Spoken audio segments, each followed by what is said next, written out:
बिस्मिल्लाहिर्रहमानिर्रहीम। अस्सलामुअलैकुम। Welcome to my channel. आज की वीडियो में हम Afaq sun series grade 3 English book का यूनिट नंबर 2 पढ़ेंगे। Unit number 2 befriending a jackal. इस यूनिट की ऑलरेडी हम ट्रांसलेशन कवर कर चुके हैं विद मीनिंग्स इन ट्रांसलेशन। आज की वीडियो हम जिस टॉपिक से स्टार्ट करेंगे वो है ओरल कम्युनिकेशन का। ओरल कम्युनिकेशन कहते हैं ज़ुबानी बातचीत को। ओरल ज़ुबानी कम्युनिकेशन बातचीत। Phoenix practice. फोनिक्स प्रैक्टिस कहते हैं साउंड्स की प्रैक्टिस को। हमारे पास इंग्लिश में जो अल्फ़ाबेट्स हैं उनकी साउंड्स की प्रैक्टिस को हम फोनिक प्रैक्टिस कहते हैं। साइलेंट लेटर हमारे पास आज का टॉपिक है साइलेंट लेटर्स पर। की टू लर्न सेक्शन में देखते हैं। Silent letters are spelled in words but not pronounced. Silent letters ऐसे हुरूफ हैं दैट आर स्पेल्ड जो कि लिखे जाते हैं बट नॉट प्रोनाउंस्ड, लेकिन उस लफ्ज़ को बोलते हुए जिसमें साइलेंट लेटर्स यूज़ होते हैं, जब हम उस वर्ड को प्रोनाउंस करते हैं, उसकी तलफ़ुज़ की अदायगी करते हैं तो उसकी आवाज़ नहीं आती फिर उसमें। साइलेंट लेटर्स कौन से लेटर्स हैं? Those that are spelled in words, जो कि लिखे जाते हैं अल्फाज में बट नॉट प्रोनाउंस्ड, लेकिन उसके तलफ़ुज़ की अदायगी नहीं होती। आए इस टॉपिक को देखते हैं अब। Read and pronounce the following words with silent letters. अब यहाँ पर हमारे पास नीचे कुछ वर्ड्स दिए हुए हैं, इनकी हमने प्रैक्टिस करनी है विद साइलेंट लेटर्स। साइलेंट के, साइलेंट डब्ल्यू। यहाँ पर अब हमारे पास के का जो अल्फ़ाबेट है वो साइलेंट है और यहाँ पर डब्ल्यू साइलेंट है। आए इसको देखते हैं। नी, नी, इसमें जो के है ये साइलेंट है। हम इसको इस वर्ड को प्रोनाउंस करते हुए एन से स्टार्ट कर रहे हैं। नी, नी कहते हैं घुटने को, घुटना। नॉट, नॉट, नॉट कहते हैं गिरा बांधना। नाइफ, छुरी। नॉब, ये नॉब कहते हैं लट्टू नुमा गोल चीज को। अब हम साइलेंट डब्ल्यू के वर्ड्स देखते हैं। राइट, राइट, लिखना। रिस्ट, कलाई। रैप, लिपटा हुआ। रॉन्ग, गलत। इन सब लेटर्स में आप देखें, वर्ड्स में आप देखें कि जो डब्ल्यू का लेटर है वो साइलेंट है। यहाँ पर आप देखें के का जो लेटर है वो साइलेंट आ रहा है। Next, make two words using the given silent letters. अब हमारे पास नीचे कुछ वर्ड्स दिए हुए हैं, इनसे हमने मजीद ऐसे वर्ड्स लिखने हैं जिनमें साइलेंट लेटर्स यूज हों। साइलेंट के, अब हमने साइलेंट के से मजीद 2 वर्ड्स लिखने हैं।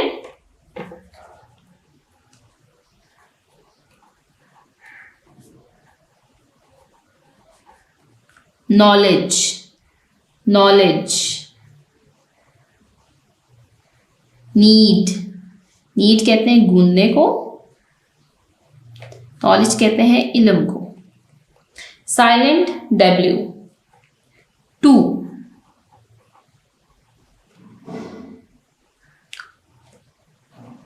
होल,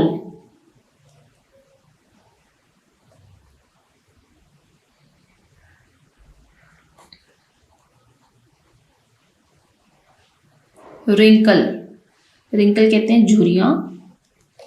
यहाँ पर अब आप देखिए नॉलेज में हम जो वर्ड है नॉलेज का वो एन से स्टार्ट कर रहे हैं। नॉलेज। नीड, यहाँ पर आप देखिए डब्ल्यू साइलेंट है। 2। रिंकल, हम इसको रिंकल नहीं पढ़ रहे, डब्ल्यू इसमें साइलेंट है। होल, एच से स्टार्ट हो रहा है ये। टीचिंग पॉइंट की तरफ देखते हैं। Ask students to read the given words with silent letters, कि बच्चों से कहें कि इन साइलेंट लेटर्स वाले वर्ड्स को पढ़ें। Encourage them to make 2 more words with each given silent letters, कि बच्चों की हौसला अफजाई करें कि वो इन साइलेंट लेटर्स से मजीद 2 अल्फाज बनाएं। आप मुझे कमेंट सेक्शन में मज़ीद साइलेंट लेटर्स लिख के बताएं। अब हम नेक्स्ट टॉपिक की तरफ चलते हैं। Listening and speaking practice. Listening कहते हैं सुनना, स्पीकिंग बोलना। अब यहाँ पर हम लिसनिंग एंड स्पीकिंग प्रैक्टिस के कुछ रूल्स सीखेंगे। Read and practise the given dialogue.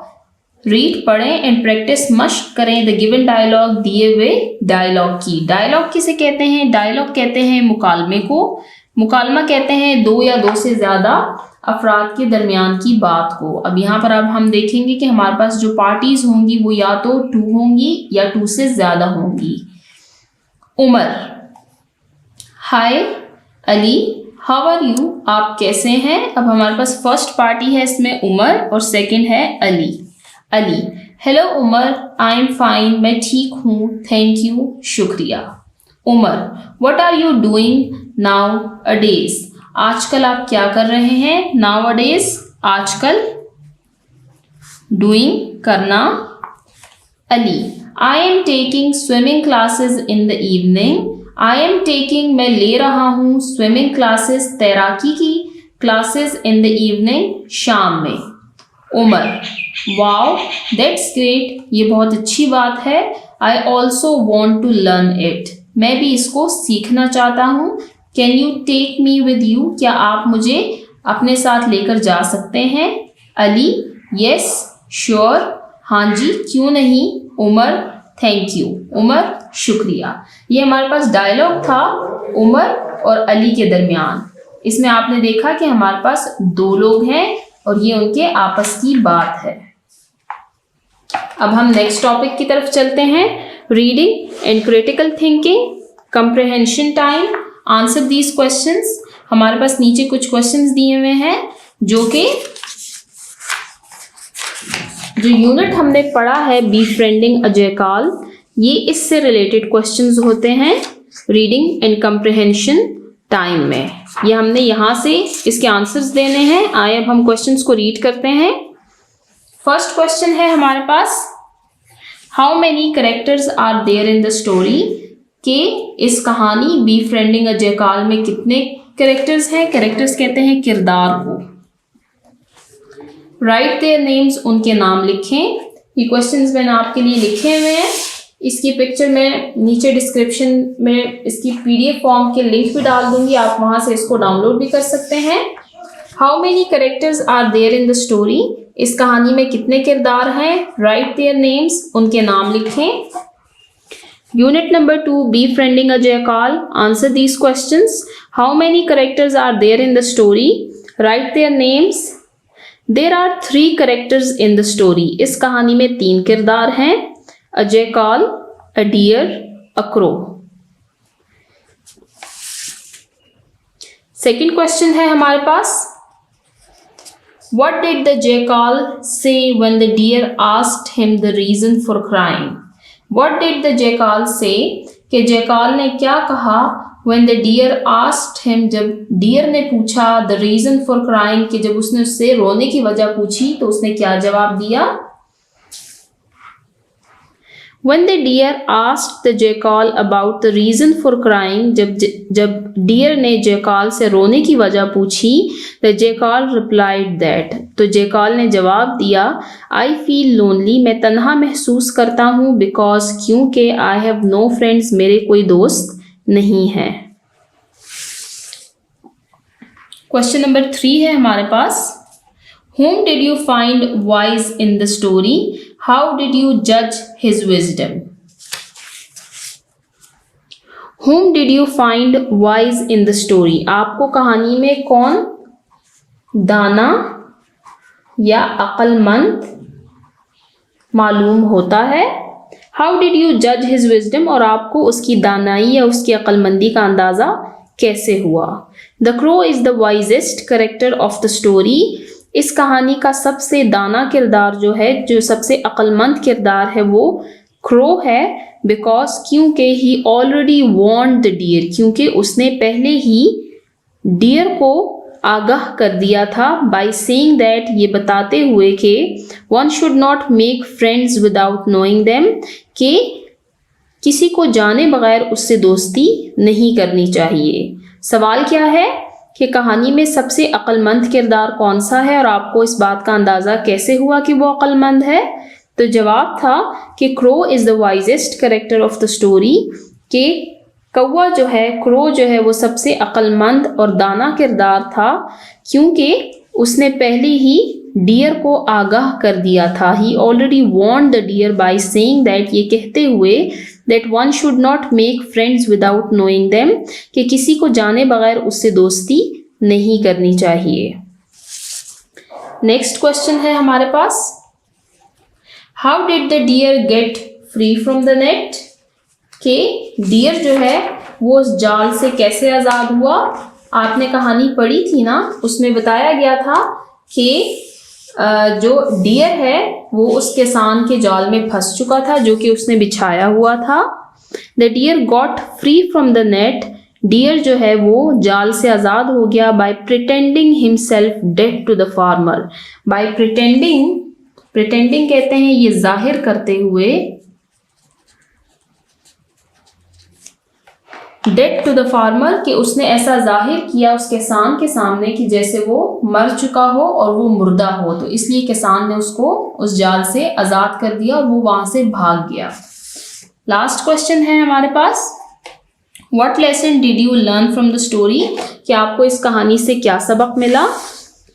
We learned the lesson that, हमने इस कहानी से ये सबक सीखा कि we should not make friends without knowing them, कि हमें उन लोगों से दोस्ती नहीं करनी चाहिए जिनको हम नहीं जानते। अब नेक्स्ट टॉपिक की तरफ चलते हैं, inflectional endings. Key to learn section में देखते हैं कि इन्फ्लिक्शनल एंडिंग्स क्या होते हैं। An inflectional ending is a letter or a group of letters. Inflectional ending ऐसे हर्फ या ऐसे हुरूफ होते हैं added to the end of a word, जो कि किसी लफ्ज के आखिर में लगाए जाते हैं, to change the form of the word, जिससे उस लफ्ज की हालत बदल जाती है। हालत का बदलना क्या है, इसको हम आगे इस एक्सरसाइज में देखेंगे। सम इन्फ्लिक्शनल एंडिंग्स आर, यहाँ पर अब हमारे पास इन्फ्लिक्शनल एंडिंग्स की कुछ एग्जाम्पल्स दी हुई हैं, R S, E S, ing and ed। ये हमारे पास 1 2 3 4, ये हमारे पास 4 इन्फ्लिक्शनल एंडिंग्स की एग्जाम्पल्स दी हुई हैं। अब हम इस एक्सरसाइज में क्या देखेंगे कि हम इन वर्ड्स को कैसे अप्लाई करते हैं, और ये कि इनकी अप्लाई करने के बाद किसी वर्ड की फॉर्म, उसकी हालत कैसे बदलती है। Read the following words and notice the inflectional endings. इन अल्फाज को पढ़ें और इनमें इन्फ्लिक्शनल एंडिंग्स पर गौर करें। एस, हमने यहाँ पर देखा हमारे पास एक एग्जाम्पल था इन्फ्लिक्शनल एंडिंग का एस। अब हम देखेंगे कि हम इन वर्ड्स के साथ जब एस लगाएंगे तो इसकी हालत, इसकी फॉर्म कैसे चेंज होगी। एस, गर्ल, यहाँ पर आप इस एस को मिस कर दें, फिलहाल इसको ना पढ़ें, तो आप देखेंगे कि गर्ल किसको कहते हैं, लड़की को कहते हैं। लेकिन जब इसके साथ हमने इन्फ्लिक्शनल एंडिंग में एस का वर्ड लगा दिया है तो ये गर्ल्स हो गया है। तो ये क्या हो गया है, इसकी हालत कैसे चेंज हुई है कि ये पहले सिंगुलर था, अब ये प्लूरल हो गया है। सिंगुलर से ये प्लूरल में चेंज हो गया है। गर्ल्स, लड़कियां। सिबलिंग्स, बहन भाई। पायलट्स, पायलट कहते हैं उनको जो कि जहाज उड़ाते हैं। प्लेयर्स, खिलाड़ी। बॉयज, लड़के। गर्ल्स, लड़कियां। सिबलिंग्स, बहन भाई। पायलट, पायलट को कहते हैं प्लेयर, खिलाड़ी। बॉयज, लड़के। अब हमारे पास नेक्स्ट इन्फ्लिक्शनल एंडिंग है ES का। Bus, buses. Tax, taxes. Brush, brushes. Box, boxes. यहाँ पर भी हमने देखा कि ES के जो इन्फ्लेक्शनल एंडिंग हमने अप्लाई किया है इससे, तो इससे इसकी फॉर्म कैसे चेंज हुई है कि अगर हम इसको ES के बगैर पढ़ते हैं तो ये हमारे पास सिंगुलर है, बस है, ये सिंगल बस है। लेकिन जब हमने इसके साथ ES लगा दिया है तो ये प्लूरल फॉर्म बन गई है, ये जमा बन गई है, ये बस की जमा बन गई है, बसें। ये इसकी फॉर्म किस में चेंज हुई है? प्लूरल फॉर्म में चेंज हुई है, ये पहले सिंगुलर थी। नेक्स्ट हम देखते हैं ING. Go, going, work, working, listen, listening, start, starting. अब इस पे आप देखें कि इसकी फॉर्म कैसे चेंज हुई है। गो, वर्क, लिसन, स्टार्ट, ये हमारे पास क्या है? ये हमारे पास वर्ब्स हैं। क्या है? वर्ब्स हैं। लेकिन जब इसके साथ हमने आईएनजी ऐड किया है तो ये हमारे पास प्रेजेंट पार्टिसिपल बन गया है। क्या बन गया है? प्रेजेंट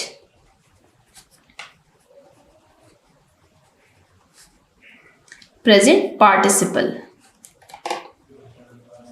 फेल, हाल, जारी, जिसमें किसी काम के होने का दिखाया जा रहा है कि गो, गोइंग, वो अभी भी जा रहा है। वर्किंग, वो अभी भी काम कर रहा है। लिसनिंग, वो अभी भी सुन रहा है। स्टार्टिंग, वो अभी भी शुरू कर रहा है। अब हम लास्ट देखते हैं ED. Reach, reached, want, wanted, select, selected, shock, shocked. यहां पर आप देखें कि ईडी लगाने से, ईडी ऐड करने से इसकी फॉर्म कैसे चेंज हुई है कि ये हमारे पास पास्ट टेंस बन गया है। रीच, उसने पहुंचना है। रीच्ड, वो पहुंच चुका है। वांटेड, वो चाहता था। सेलेक्टेड, उसको चुन लिया गया है। शॉक्ड, वो हैरान हो चुका है, वो हैरान हुआ। ठीक है, तो ये हमारे पास क्या है? पास्ट टेंस बन गया है। फेल, माजी बन गया है। इन्फ्लेक्शनल एंडिंग्स को सुफिक्सेस भी कहते हैं। ये सिनोनिम्स हैं। अक्सर इसको इन्फ्लेक्शनल एंडिंग्स कहा जाता है और बाज़ जगहों पर इसको सुफिक्सेस भी कहा जाता है। अब हम टीचिंग पॉइंट की तरफ आते हैं। Guide students to read the given greetings first and then encourage them to practise through a role play. ये जो फर्स्ट टीचिंग पॉइंट है हमारे पास, ये इधर लिसनिंग एंड स्पीकिंग प्रैक्टिस से आया है। इसमें कुछ ग्रीटिंग्स दी हुई थी।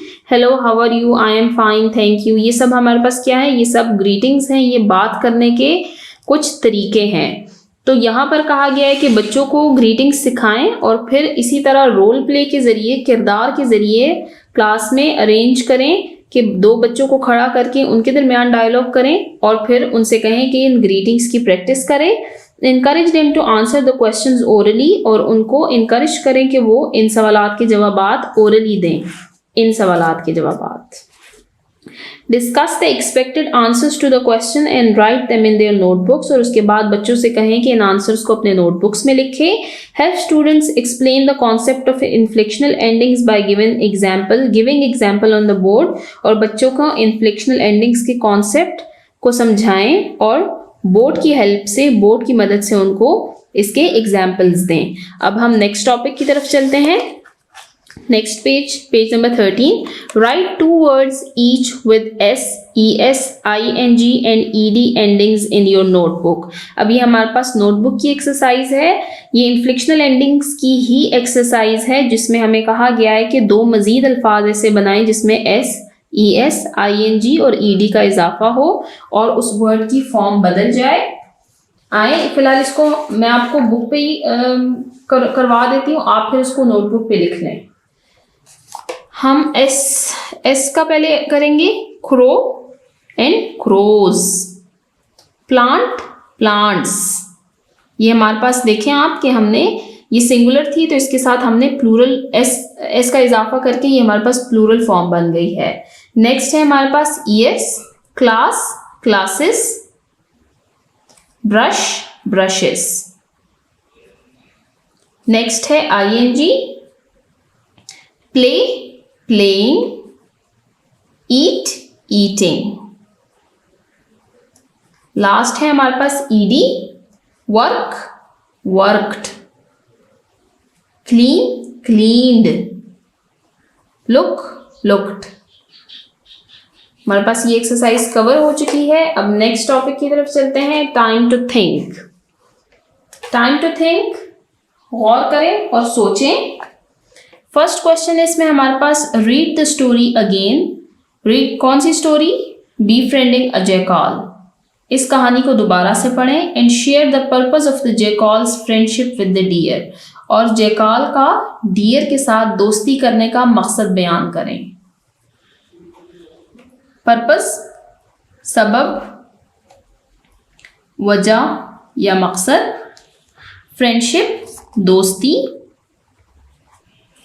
विद ड डियर। हमने कहानी में पढ़ा था कि जैकाल ने किसी सबब की वजह से, किसी मकसद की वजह से डियर से फ्रेंडशिप की थी। वो क्या पर्पस था उसको अब हमने लिखना है। ये मैं ऑलरेडी आप लोगों के लिए लिख चुकी हूँ, इसकी पिक्चर नीचे आपको डिस्क्रिप्शन में मिल जाएगी। What was the purpose of jackal's friendship with the deer, के जैकाल की दोस्ती की क्या वजह थी डियर के साथ। The purpose of the jackal's friendship with the deer was malicious. Malicious कहते हैं बदनीयती को, कि उसकी नीयत ठीक नहीं थी बल्कि उसकी नीयत खराब थी। डियर के साथ दोस्ती करते वक्त he made up a plan, उसने एक मंसूबा बनाया था टू ट्रैप, कि वो उसको घेर लेगा द डियर को, but at the and he himself got hit by the stick, लेकिन आखिर में क्या हुआ कि उसको खुद ही वो छड़ी लग गई and died at the spot, और वो उसी मौके पर मर गया। आंसर क्या है कि the purpose of jackal's friendship with the deer was malicious. He made up a plan to trap the deer, but at the end he himself got hit by the stick and died at the spot. कि jackal की जो दोस्ती करने की वजह थी वो बदनीयती पर मबनी थी। उसने एक मंसूबा बनाया था कि वो डियर को घेर लेगा अपने मंसूबे में, लेकिन आखिर में क्या हुआ कि जैकाल को खुद ही उसके सान की छड़ी लग गई और वो उसी मौके पर मर गया।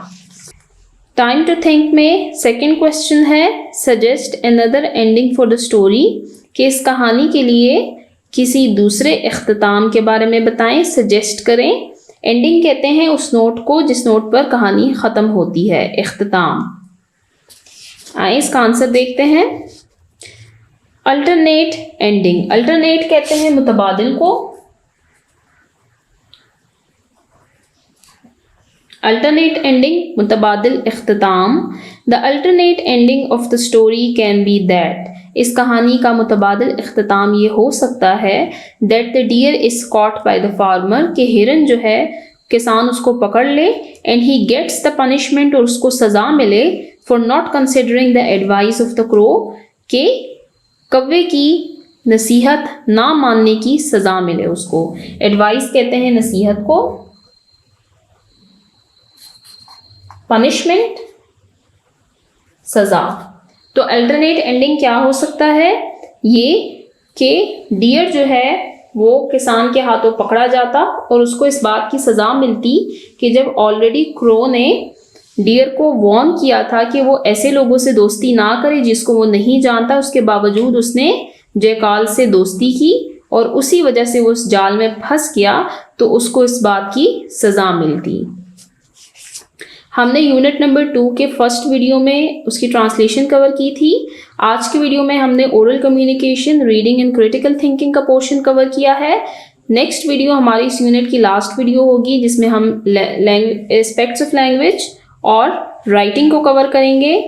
Thank you.